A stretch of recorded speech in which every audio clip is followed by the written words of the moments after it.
In this video, we're going to take a look at a gray ink by PensBBS, their number 261. Now, as always, there's timestamps down below so you can skip around, but if you've got the time, it really does help out for you to check out the entire video.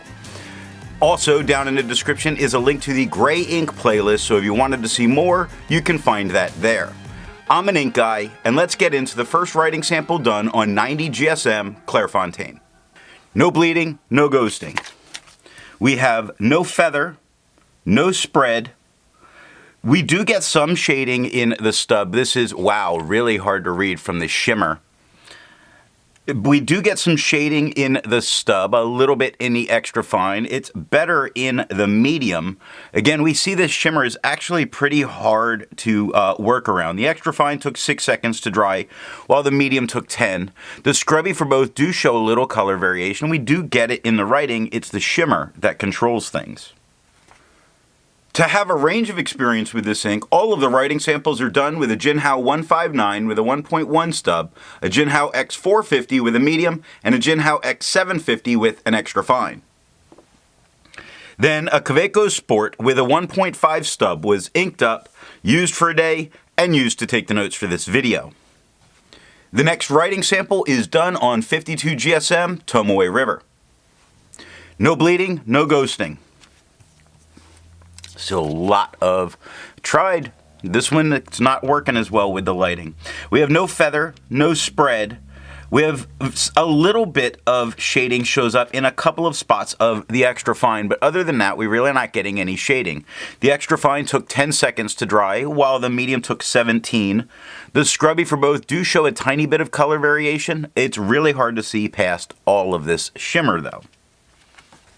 I agree with Vita. There's a lot to learn by doing multiple chromatographies. The one on the left is done the way it's supposed to be done. A line of ink is put down and then it's put into water for 10 to 15 seconds. And we see the line of shimmer where the ink was put down. The gray is pushing its way up, and at the very top you see the tiniest little hint spots of a turquoise blue. Now the one on the right is allowed to dry for 10 minutes before it's put into water, and the gray line on the bottom, much more solid in there, really bonding with the paper at this point.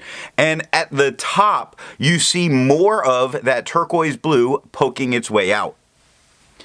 The next writing sample is done on 80 GSM Rhodia dot pad. No bleeding, no ghosting.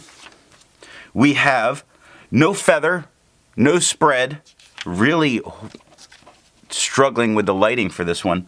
We have no shading in the writing, or as far as in the stub or in the medium. The extra fine does have some spots of shade that come through. Again, we're dealing with that shimmer as its own issue. The extra fine is lighter than the stub, and the medium is by far the darkest tone on the page. The extra fine took 7 seconds to dry, while the medium took 12. The scrubby of the extra fine shows some color variation that we do get. The medium shows none, and we got none. The smear test says you could likely recover if you smeared while you were writing. Resistance tests are done to see how this ink could be expected to perform on a page, and more importantly, how hard it may be to clean from your pen. The smear is allowed to dry for 3 days before testing it. Looking at the highlighter, there is a lot of blowout that's happening there, which makes me say immediately I would not use it in a note-taking situation if I had to highlight. Water is lifting a great deal of this ink, but not all of it. We see a bunch of that gray is still left behind. Pen Flush does everything that water does and nothing more. The 1/3 bleach solution is completely removing it from the paper, but it only took water to remove it from my pen. The next writing sample is done on P. Berger paper. We have no bleeding, minor ghosting. We have, since it's more absorbent paper, less of the shimmers showing. We have no feather, no spread. We get no shading in the stub, no shading in the medium. Spots of shading showing up in the extra fine. Now the extra fine's much lighter than the stub, and the medium's the darkest tone on the page by far. The extra fine took 3 seconds to dry, while the medium took 5. The scrubby of the extra fine shows color variation, the medium shows none, which is what happened in the writing. And the smear test, you stand a chance of recovery if you smear while you're writing. For the inks tested, the average viscosity was 2.5, with the realm of normal being from 2.1 to 2.9.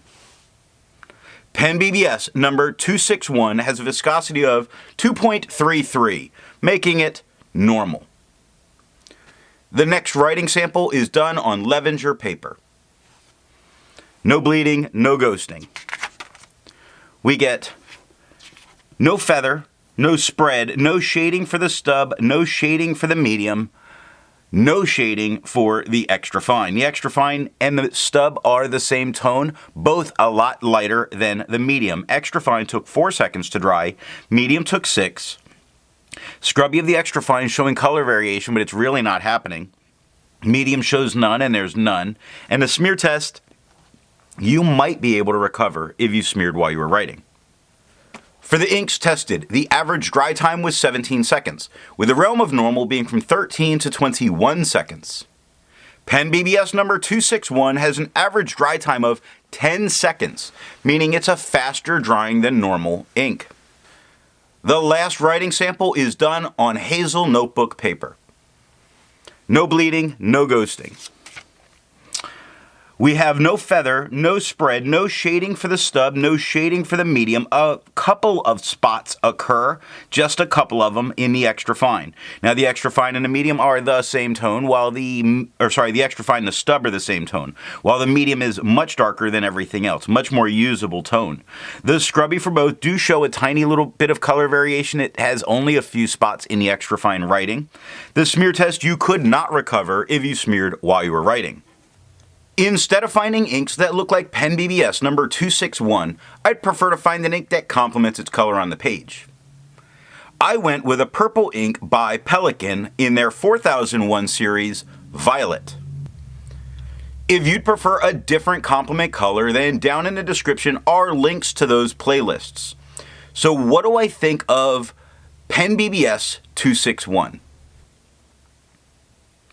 I hope they didn't sprain an ankle jumping onto the bandwagon. There's too much shimmer. There's more shimmer than ink, it seems, and it's a shame because the gray ink alone is really good. It's just ruined by this shimmer. So what nib and pen are going to give the best writing experience with this ink? Broad and wet. I hope you got something out of this video, and in the next video, we're going to take a look at Diamine's Red Luster.